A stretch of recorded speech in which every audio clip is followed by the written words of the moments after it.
Now, for the purposes of the program here, I want to identify two bodies of information, and we will then move on to the next stage of our exercise.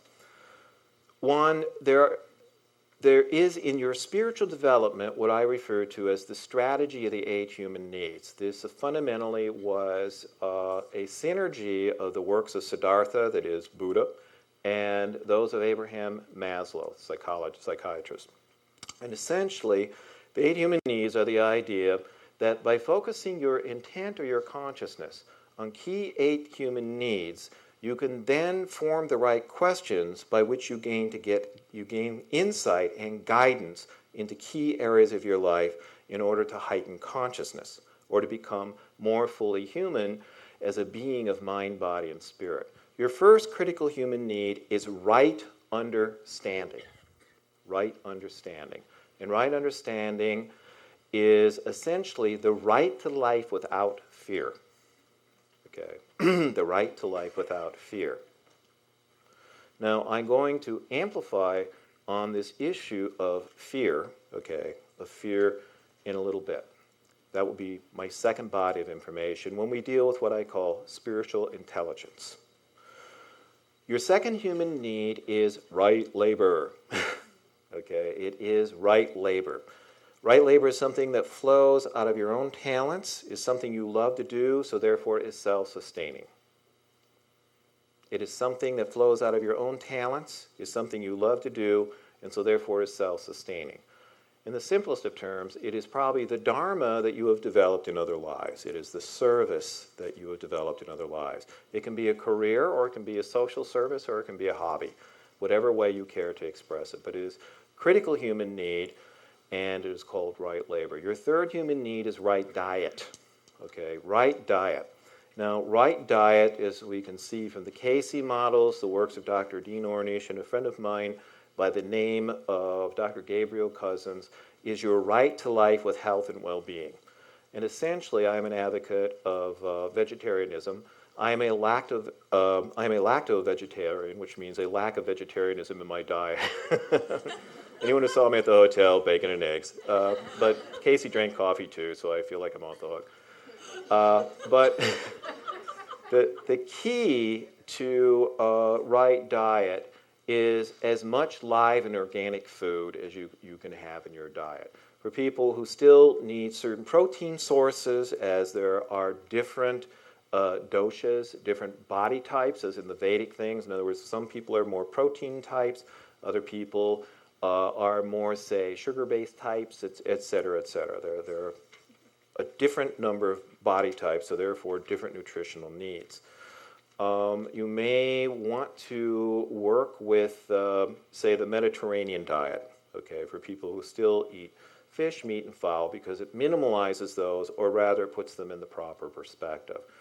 There are a number of books I can recommend, the works of Dr. Dean Ornish, and the works of Gabriel Cousins.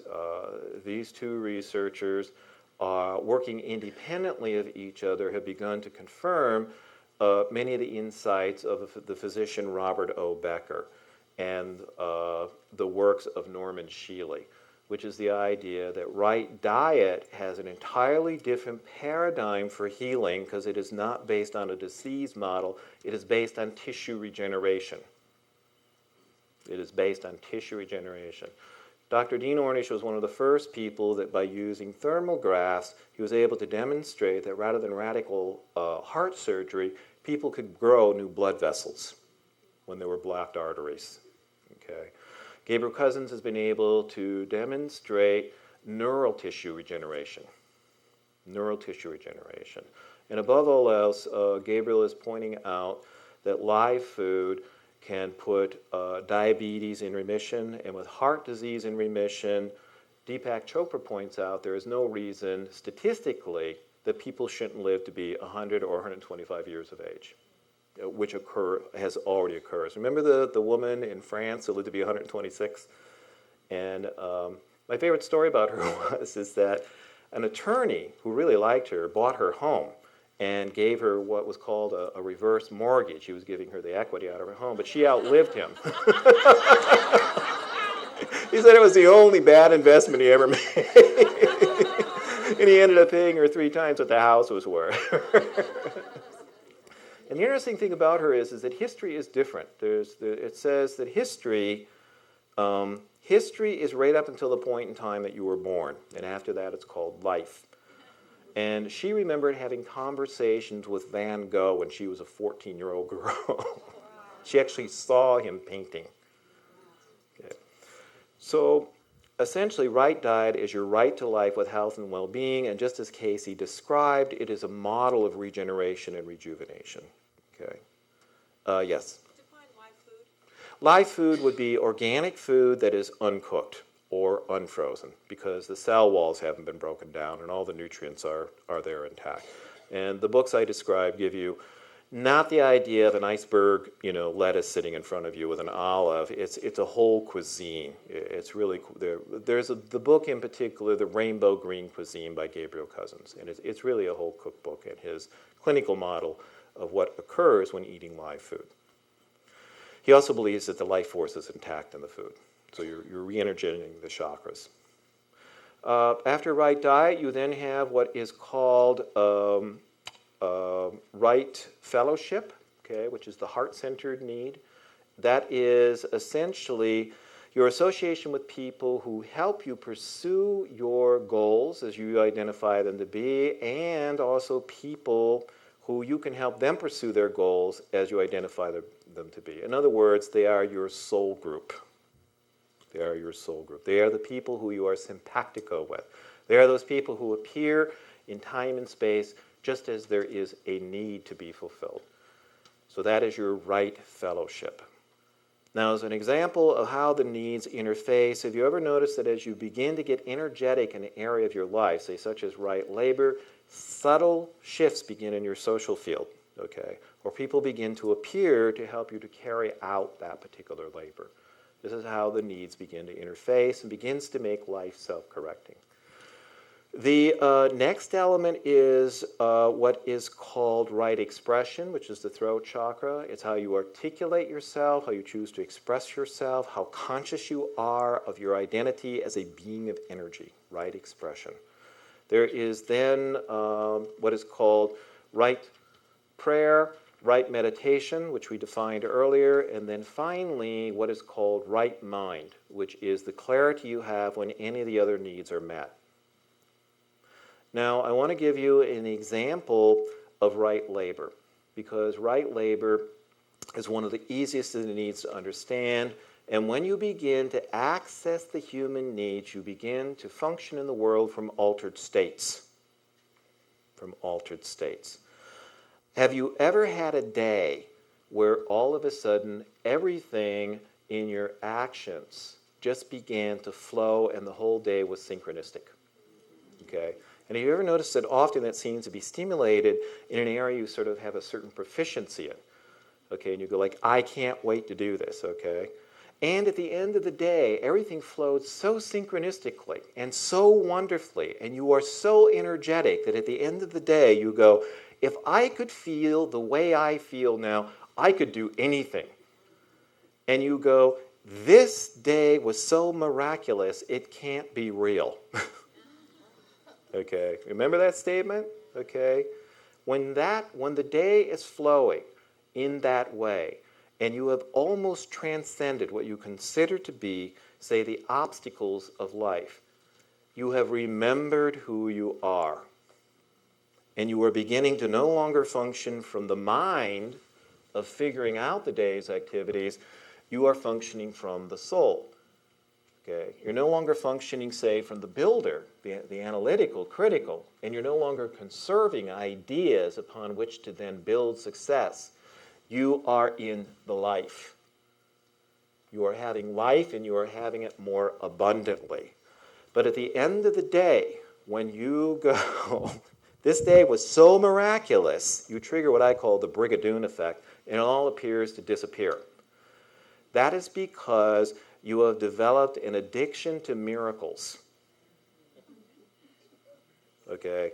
The natural human penchant to have an addiction to miracles, okay, begins to bridge to the use of spiritual intelligence. We need to begin to work with our spiritual intelligence, okay? Now, the addiction to miracles goes like this. We have come to associate the miraculous as being that there is a crisis that left to its predetermined course, the crisis will eventually cause injury to ourselves or other people. And it's almost as though the crisis is beyond our ability to cope with, so therefore there's divine intervention that seems to suspend the natural laws of physics. And in that moment of the suspension of the crisis, and prosperity emerges out of it, we call that the miraculous. Okay? So in other words, in order for a miracle to exist, there must be the conditions of the crisis. Here's an example of a 21st century crisis. It's the end of the month and there's no rent. Okay? And there's no income. So therefore, we need a miracle. So we go down to our mailbox, we open it up, and inside is a pre-approved credit card. Okay? The miracle has happened. Okay? It's now 30 days later. There's no income. Okay? The rent is due, and we now need another miracle plus 20%. Okay? So it becomes a cycle. Now, the reason we have developed the addiction to miracles is that we have come to associate the miraculous and divine intervention as the way that God demonstrates love for us. Okay? We have come to associate the miraculous as the vehicle through which God demonstrates love to us. And so, being children of God and wanting the attention of the parent, we have developed crisis-based personalities. Okay? We have developed crisis-based personalities that see the crisis and the chaos in the world because we only have one model for the miraculous. But we had spoken before that there are these days that flow so synchronistically that you transcend the limited perspective as to who you believe yourself to be, and it seems to be so miraculous that it can't be real. Okay? When those days are flowing, you have remembered who you are. You are the miracle. You are here to be Dharma engineers. You are here to be miracle engineers because you are the miracle. At the end of those days, when you have more energy and you are in that continuity of altered state where you have transcended the perspective of ego, per se, or limitation, that is who you are. And that is when you become the miraculous. Because at the end of that day, you'd go, I would just love to transfer some of that energy to someone else. You know, I just got so much of it. But when you go, this can't be real, your subconscious mind takes that literally. And they go, oh, well, they want to go back to the old no pain, no gain mode of living. Okay? So what you'll notice is that as you begin to focus on your 8 human needs, are you meeting those needs? As a miracle worker, as a miracle, or as a Dharma engineer? Are you functioning out of your right labor, which triggers the flow of synchronistic thinking? It triggers awareness of your spiritual intelligence. Are you living your life to the right without fear? Okay, are you using your spiritual intelligence, which is the primary altered state of consciousness? The altered state of consciousness, because the trance that you're awakening from is the cultural trance. You're awakening out of the cultural trance that says, this is what the world is by consensus and by experience. Okay? My suggestion to you is remember those synchronistic days. And when you experience the joy that synchronistic day, you have found what in Buddhism they call the diamond in the mud. You have found the diamond in the mud. Okay?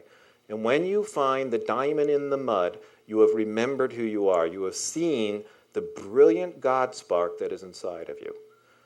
And by meditating on that, you begin to attune the inner chakras, your inner orchestration, to creating life from that perspective.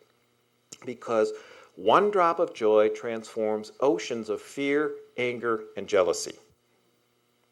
Okay? One drop of joy transforms oceans of fear, anger, and jealousy. There's a story that says, when you go into the unknown country, there are no signs and there are no roads, but there are footprints, and they are the footprints of the ancestors. Okay?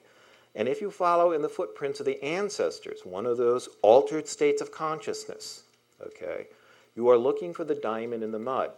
In Buddhism, they say that when you find joy, let the event fall away and preserve the joy.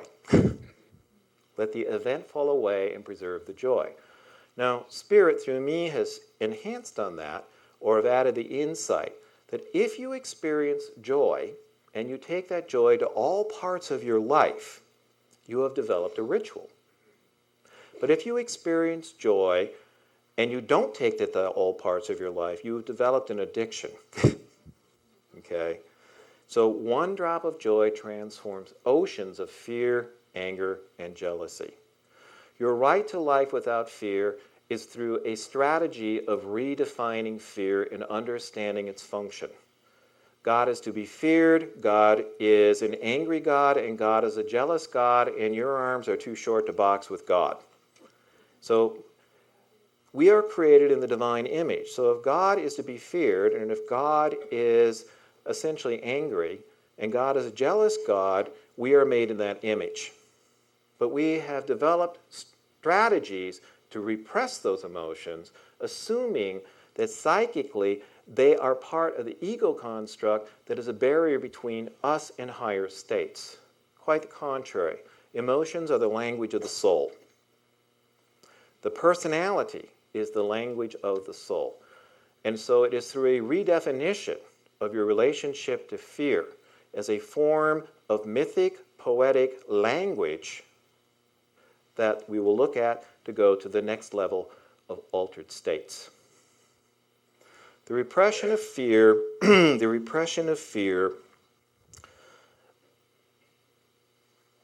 goes something like this. A person goes, I live without fear in my life. And to me, that's very scary because that's the precise definition of a sociopath. Okay?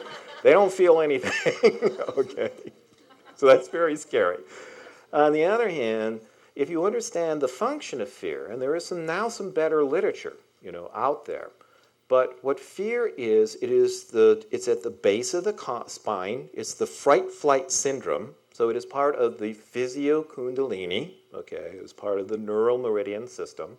It's the flow of adrenaline from the kidneys, which Rudolf Steiner says are the seat of astral projection. Okay, they are the seat of astral projection. Essentially, fear, your right to life without fear, is by redefining fear as the function of the natural ability to feel concern. It's the natural ability to feel concern. And when you begin to work with the Socratic method, when you begin to form the right questions, the right answers begin to emerge. When you go, what is my right labor? That's when the right answer will begin to emerge. Not as like, how do I make money? But what is my right labor? Okay, what is my dharma? And when you say, what is it that I fear? In our language base, our conditioning is that you will see the 6 o'clock news. Okay? But if you go, what are my concerns? You'll begin to see the interconnecting patterns of life. You'll begin to see the interconnecting patterns of life. A parent goes, what are my fears about my children? You'll see the 6 o'clock news with gangs and guns. Okay, but if you go, what are my concerns? You'll begin to see resources and people. You'll begin to see the school that maybe your child needs to go to. Maybe it's, say, the Waldorf schools, okay, or some of the educational material here at the ARE in the children's section, et cetera, et cetera. Resources begin to appear synchronistically. Have you ever gone through your neighborhood and you're going like, wow, a great little bookstore, this is just exactly what the neighborhood needs. And you go, how long you been here? And they go, 20 years. That's because you're beginning to see the interconnecting patterns of life. So concern is the natural ability to know that there's a pre-existing agenda that you can take effective action on. Now, have you ever noticed that once you get the insight where you can be effective, your first thing is to go, if I knew then what I know now. Okay, if I know then you're angry. Because anger is part of the natural ability to identify the precise moment that you fell out of the interconnecting patterns of life, that you have fallen out of the natural flow of life, that synchronistic day, okay, that you've fallen out of. Anger is a natural state. When children are hungry, they become angry. Okay? We put it off till we become fatigued. Then we become even more angry because of the blood sugar drop, because we're not managing our spiritual intelligence. Okay? Emotions are emotional and spiritual intelligence. Anger, you grit your teeth. Okay, you grit your teeth. All the meridians are stimulated. That adrenaline rush is better channeled physiologically. They have measured this. And essentially, anger is the natural ability to see the precise point out of which you have fallen out of the interconnecting patterns of life, and anger becomes courage.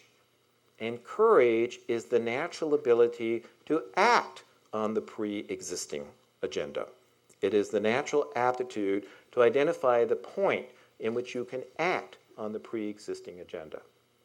So you can begin to see that this is a process of seeing the pre-existing resources, the pre-existing people, the pre-existing interconnecting patterns of life, the energetic fields that are already existing, such as in those energy transferences, and the natural response to them, such as a quickening of your intellect, a quickening of the Kundalini energy, an expansion of your energetic field that draws to you all the resources you need to fulfill who you are through the flow of the synchronistic events of life. This is the beginning of your true altered states, because this becomes the meditation. The meditation.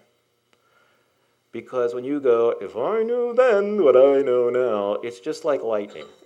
You're not repressing it. There was a story about, there was a young Navajo girl who said, I used to fear my mother's anger because I would make a noise and she'd turn and she'd look at me very quickly and I could recognize the flash of anger in her eyes, and I feared that. But one day I was out on the high mesas overlooking the desert, and I heard the thunder and I saw the lightning, and I knew what was coming were the life-giving rains. I knew what was coming were the life-giving rains. So therefore, that flash of anger that we have been taught to suppress, okay, is part of the natural flow of the physio-kundalini through the neural meridian system. It is part of your healing. The bottom line is that courage, then again, is the pre-existing aptitude to act on the effective agenda. What comes next? God's a jealous God? Jealousy has gotten a bad rap. Essentially, jealousy is the natural ability to identify what already belongs to you. It only becomes covetousness when you try to get it out of someone else. Okay? Sibling jealousy is a good example of this. Okay? Two siblings will pick on each other, but the minute there's pressure, external pressure on their relationship, they go, this is my sibling, I can pick on them, but you can't. In other words, they own each other. They go, this is my sibling. One drop of joy plus jealousy, because you have now identified who you are in this agenda. Because you ever notice that what it is, you go, I know the agenda, I'm going to deal with this one, and then you go, this one's mine. If I didn't move from this spot, everything I need to fulfill this agenda is going to come to me. Okay? You have begun to remember who you are. Because what jealousy becomes is grace. Grace. What we have done in our society is develop a model that we call discipline. Now, the old model of discipline and making decisions, people say you have to make a decision. The very word decision means to decide, means to commit deicide.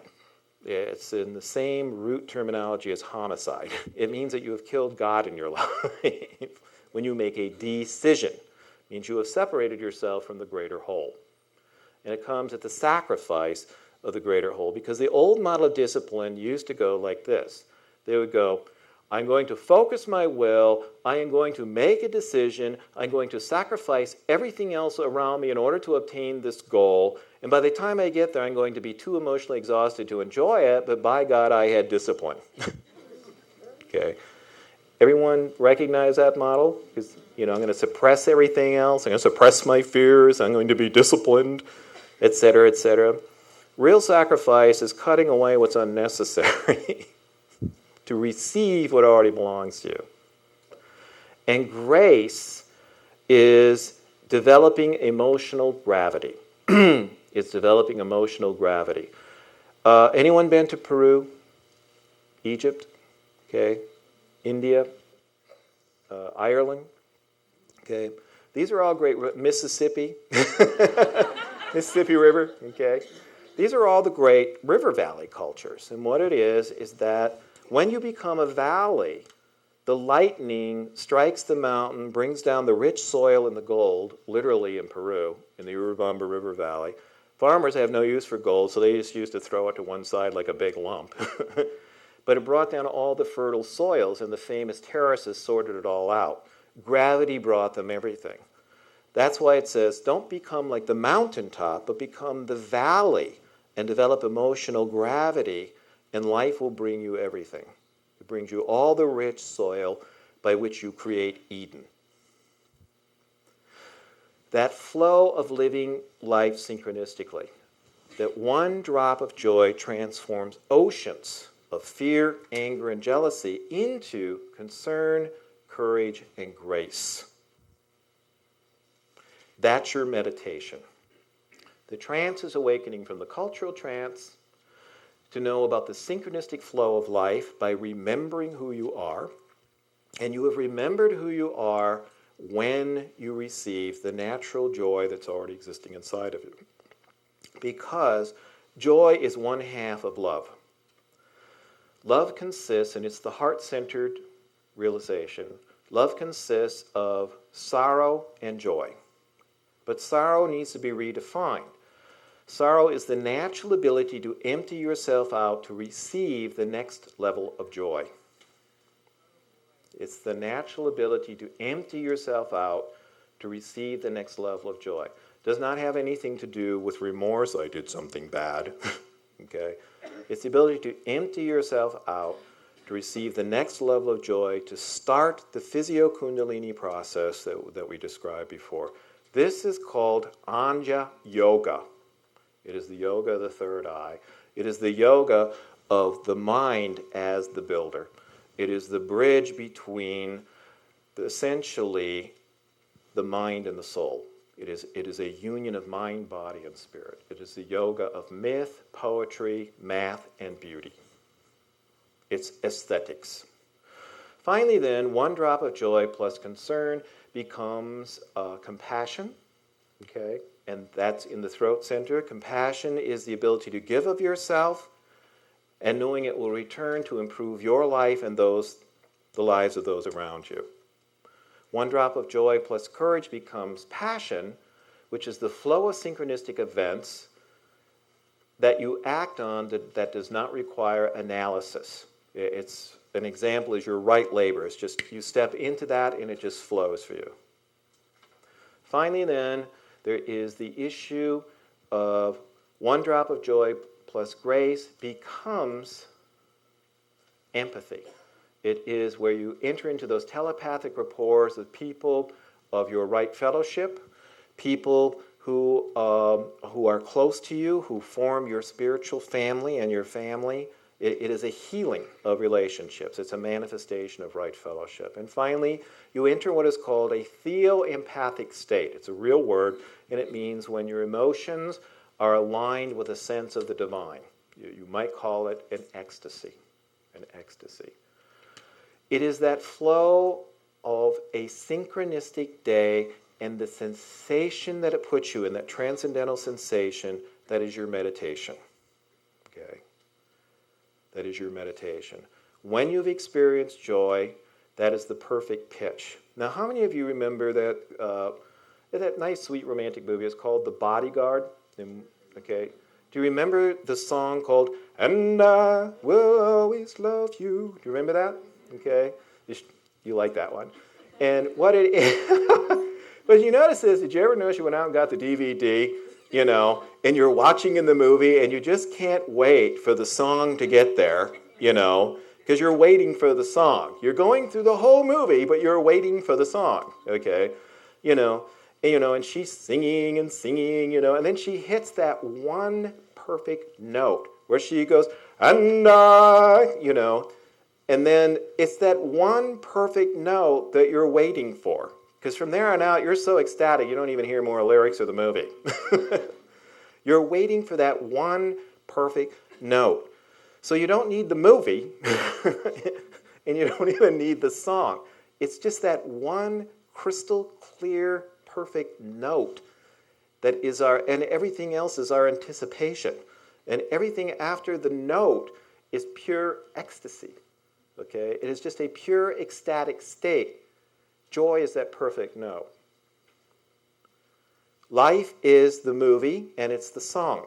But when you discover joy, when you remember your joy, when you find the diamond in the mud, let the event fall away, let the movie fall away, let the song fall away, and that perfect note, everything becomes that perfect orchestration. Your whole day is filled with that ecstatic state from that perfect moment in the movie called life.